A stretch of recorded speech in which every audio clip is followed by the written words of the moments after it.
तो हर दिन 2 नए कॉलेज, हर हफ्ते एक नई यूनिवर्सिटी, मतलब प्रधानमंत्री नरेंद्र मोदी ध्वज ये बताते हुए कि उनकी सरकार ने किस तरह से भारत के लिए ये जो नई लीप जिसकी हम बात कर रहे थे, एक बड़ी लीप की, वो कैसे उनकी सरकार ने ऑलरेडी उस पर काम किया है। क्या कहना है जयपुर के लोगों का ध्वज? देखिए, निश्चित तौर पर जयपुर के जो लोग हैं ये गुलाबी सर्दी के बीच में चाय की चुस्कियां ले रहे हैं। और क्या कहना है, क्योंकि आपने प्रधानमंत्री का पूरा भाषण सुना है और किस तरीके से कहना है, क्योंकि प्रधानमंत्री ने देश के बारे में बताया, देश की प्रगति के बारे में बताया। क्या कहना है आपका?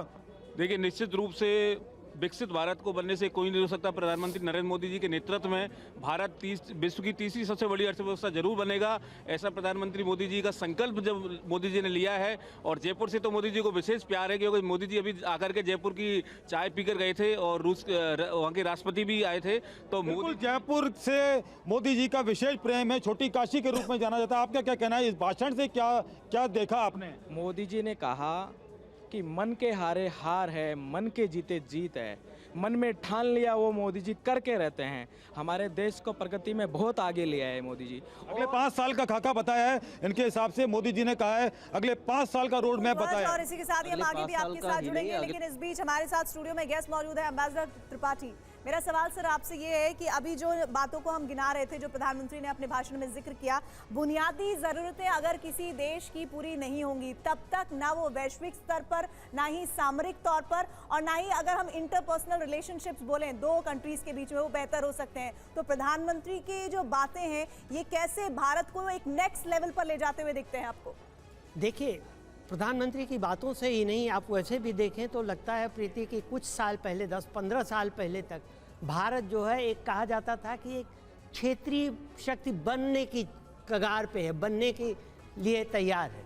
अब ये कहते हैं कि भारत क्षेत्रीय नहीं, भारत एक विश्व शक्ति है। भारत जल्दी ही तीसरी सबसे बड़ी इकोनॉमी बन जाएगा। और जहाँ तक विदेश नीति की बात है, तो मैं अपने दर्शकों को ये बताना चाहूँगा कि 15-20 साल पहले तक यह हालत थी कि पाकिस्तान कहता था कश्मीर हमारा है, हम कहते थे नहीं नहीं कश्मीर तो हमारा है। अब पाकिस्तान कहता कश्मीर हमारा है, तुम कहते हैं कश्मीर तो हमारा है ही, बलूचिस्तान भी तुम्हारा नहीं है।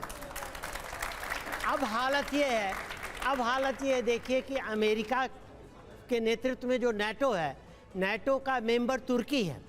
तुर्की ने रूस से एंटी मिसाइल S-400 सिस्टम लिया, अमेरिका ने उस पर प्रतिबंध लगा दिया। हम मेंबर नहीं है नाटो के, लेकिन हमने न रूस से सिर्फ S-40 मिसाइल लिया। सर आप ये कह रहे हैं कि पूरी तरह से बीते 10 वर्षों में हम देखें तो परसेप्शन बदला है, और उस परसेप्शन को बदलने के लिए मौजूदा सरकार ने काम किया है। और इसी बीच एक बड़ी खबर जो प्रधानमंत्री के भाषण में नजर आई वो ये कि TB9 के ग्लोबल समिट में बोले हैं प्रधानमंत्री, हमने तुष्टीकरण नहीं संतुष्टीकरण चुना है। प्रधानमंत्री ने कहा कि वोट पॉलिटिक्स को परफॉर्मेंस पॉलिटिक्स बनाया हमने, और राजनीति नहीं राष्ट्र नीति पर यकीन किया है।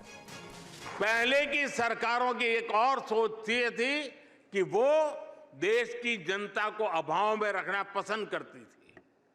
अभाव में रह रही जनता को ये लोग चुनाव के समय थोड़ा बहुत देकर अपना स्वार्थ सिद्ध कर लेते थे। इसके चलते ही देश में एक वोट बैंक पॉलिटिक्स का जन्म हुआ। यानी सरकार केवल उसके लिए काम करती थी जो उन्हें वोट देता था। लेकिन साथियों, बीते 10 वर्षों में भारत इस स्कैरसिटी माइंडसेट को पीछे छोड़कर आगे बढ़ चला है।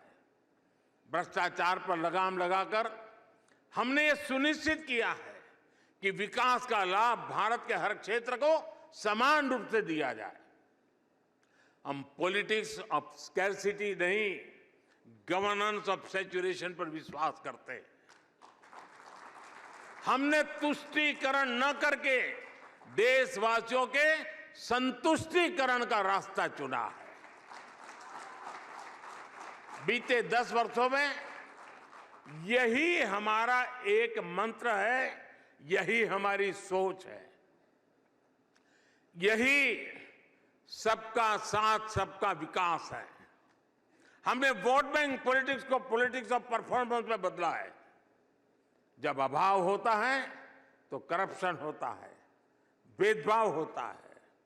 जब सैचुरेशन होता है तो संतुष्टि होती है, सद्भाव होता है।